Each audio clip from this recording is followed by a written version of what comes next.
Objectif, 1 million d'euros à la retraite. Je construis mon patrimoine mois après mois et aujourd'hui on fait le bilan des investissements que j'ai fait pour le mois d'avril 2026. Ce mois-ci j'ai investi 550 euros et on va voir que la guerre dans le Golfe a fait très mal à mon portefeuille boursier. Salut, moi c'est Théo et si tu découvres ma chaîne grâce à cette vidéo, sache qu'ici je documente tout mon parcours vers l'indépendance financière et vers 1 million d'euros de patrimoine pour ma retraite dans une quarantaine d'années. Et aujourd'hui, comme je te l'ai déjà dit, on va voir ensemble les investissements que j'ai fait pour ce mois d'avril avec la répartition que j'ai allouée à mes différentes classes d'actifs. On va voir un peu le plan du coup d'investissement de ce mois-ci. Donc on se retrouve sur l'ordinateur et on peut voir ici que la plus grosse partie de mes allocations est pour le coup actuellement sur mes livrets. Effectivement mes livrets représentent pour le moment 33% de mon patrimoine total. J'alloue actuellement 350 euros par mois sur mes livrets pour pouvoir effectivement avoir mon épargne de sécurité à la fin de l'année. C'était l'un des objectifs majeurs que je me suis fixé en début d'année. D'ailleurs, je te remets la vidéo de mes objectifs d'investissement juste ici, dans le petit. L'objectif ici, encore une fois, c'était d'avoir entre 3 et 6 mois de dépenses fixes pour pouvoir subvenir à tous mes besoins quand ils se feront ressentir. Ça correspond à peu près, pour ma part, à 6 000 euros, quelque chose comme ça. Et actuellement, du coup, je vous le dévoile, on est à 3 758 euros avec le virement que j'ai fait ce mois-ci, donc de 350 euros encore une fois. Comme vous pouvez le voir, par contre, ici, il y a des moments où effectivement, ça fait des petites baisses, on va dire, sur la courbe de mes livrets. En fait, c'est pour la simple et bonne raison que malgré les budgets que je me fixe, comme je n'ai pas encore de mon épargne de précaution complète, eh bien, il y a des moments où je suis obligé de venir piocher dedans pour faire face à un des imprévus. Et donc, ça ronge un petit peu, on va dire, mon rendement, même s'il n'y a pas de rendement pur, bien évidemment. Mais ça ronge un petit peu cette efficacité et cette capacité réelle d'épargne que j'ai mis en place, du coup, depuis le 1er janvier, avec mes objectifs, donc, d'avoir mon épargne de sécurité remplie à la fin de l'année pour pouvoir être serein. Parce que investir, c'est bien, mais dormir tranquille pour pouvoir faire face aux imprévus, c'est mieux. Deuxième actif, du coup, dans lequel j'alloue pour cette fois-ci 50 euros par mois, c'est mon actif du Bitcoin, qu'on va voir du coup juste ici, qui représente 14% de mon patrimoine actuel. Alors le Bitcoin, pour le coup, vous allez le voir, je suis à peu près à un portefeuille évalué à 1667 euros. Je continue mon DCA de 50 euros, même si le Bitcoin est en difficulté et qu'il continue de baisser. On peut voir que j'ai quand même enregistré pour le moment une moins-value de 522 euros, soit une moins-value par rapport à mon prix de revient unitaire de moins 23, presque moins 24%. C'est énorme, hein, on va pas se mentir. Mais c'est pas grave, ça me fait pas peur. Je sais que le Bitcoin est un actif volatile, mais du coup, qui dit volatile dans un sens, le dit aussi dans l'autre. Encore une fois, le Bitcoin actuellement, alors je vais regarder, je sais plus, je crois que c'est écrit. Il est de 59 000 à peu près, on va dire 59 100 euros à peu près. Ce qui est très loin des moments où j'ai commencé à investir vraiment, sachant que quand j'ai commencé d'investir, le Bitcoin était à peu près à ce niveau-là, mais il y a eu une grosse part, encore une fois, où j'ai arrêté d'investir, quand il a atteint son ATH, milieu d'année dernière à peu près, où il est monté jusqu'à 125 000 $. Du coup, encore une fois, comme j'ai une grosse conviction dans la crypto-monnaie, mais surtout dans le Bitcoin, pas trop les autres cryptos, hein. Je me le répète, mais vraiment le Bitcoin, j'ai une grosse conviction dans le fait que ça soit une monnaie d'avenir, un peu comme un or numérique en fait.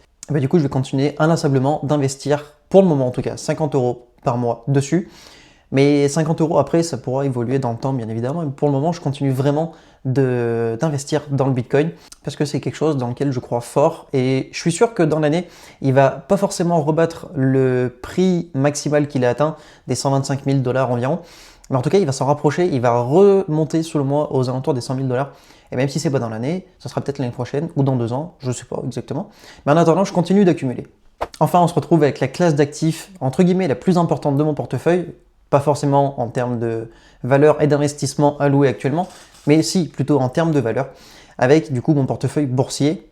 On va aller voir tout de suite, du coup, mon portefeuille. On voit que ça représente quand même 53% de mon patrimoine global. Mais ces 53%, encore une fois, ils sont évalués à 6 135 euros. Alors, c'est pas fou. Comme je le disais en début de vidéo, j'enregistre des performances stratosphériquement mauvaises. Mais bon, avec la guerre du Golfe, forcément, tous les PEA sont ridicules.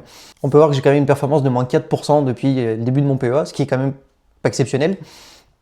Avec des actifs, somme toute, peu efficaces, hein, comme par exemple mon S&P 500 qui fait moins 4,38. Il n'y a que mon Eurostoxx 600 et encore une fois l'Emerging Market qui me tire un petit peu. Mais sinon, pour le reste, le CAC 40 est dans le rouge. Le Nasdaq x2, on n'en parle pas, moins 17%. C'est pas grave, ça finira par remonter de toute façon. Enfin, du moins, j'ai des grosses convictions là-dessus. Et d'ailleurs, en parlant de convictions, on va se retrouver sur mon PEA tout de suite pour l'investissement du mois sur l'actif du S&P 500. Parce que même si, en ce moment, on a vu, c'est du rouge, je continue d'investir 150 € par mois sur le S&P 500 et je continuerai de faire ça dans tous les cas, je pense, toute l'année. Pourquoi? Parce que c'est l'actif que je veux majoritaire dans mon portefeuille. J'ai dit il y a quelques vidéos de cela que je voulais que les États-Unis représentent 60% des parts de mon PEA avant la fin de l'année, enfin du moins à la fin de l'année. Actuellement, je crois que je suis toujours à 52% effectivement, donc je suis très loin des 60%, donc je vais continuer d'investir d'arrache-pied sur le S&P 500 tous les mois jusqu'à ce que j'atteigne mes 60% d'objectifs. Sur le PEA, du coup, on se retrouve, j'ai mon solde d'espèces disponible de 172,51 €.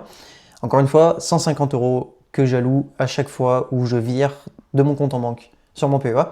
Mais comme je l'ai dit du coup le mois dernier, il y avait un petit reste, alors du coup qui correspondait à 22,51 et qui sera peut-être réinvesti ce mois-ci.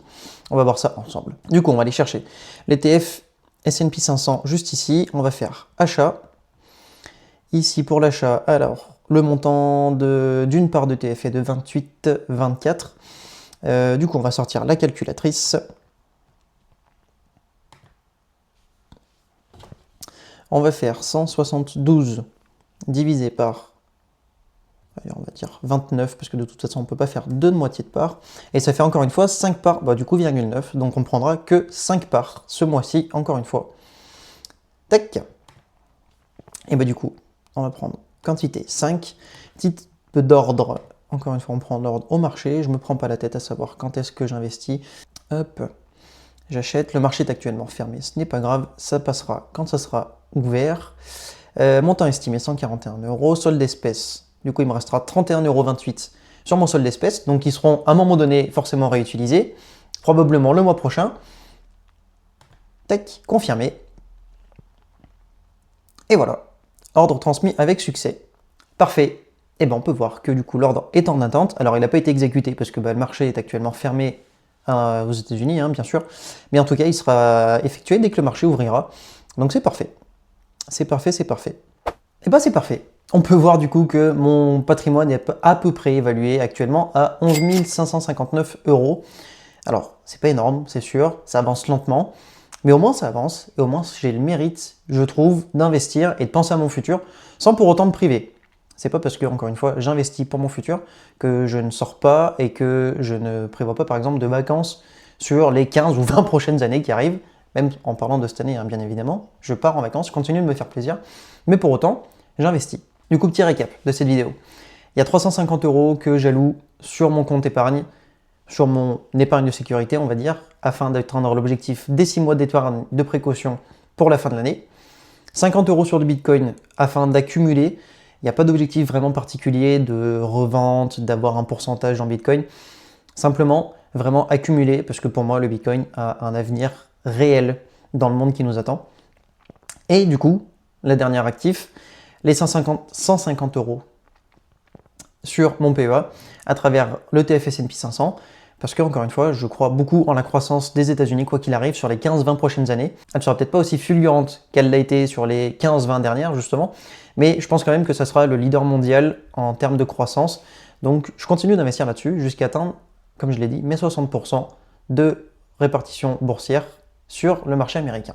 Dis-moi toi en commentaire comment tu investis ton argent, dans quelle classe d'actifs tu l'investis et surtout combien tu alloues à tes investissements chaque mois. N'oublie pas qu'on ne devient pas riche en investissant juste un mois, mais en ratant aucun.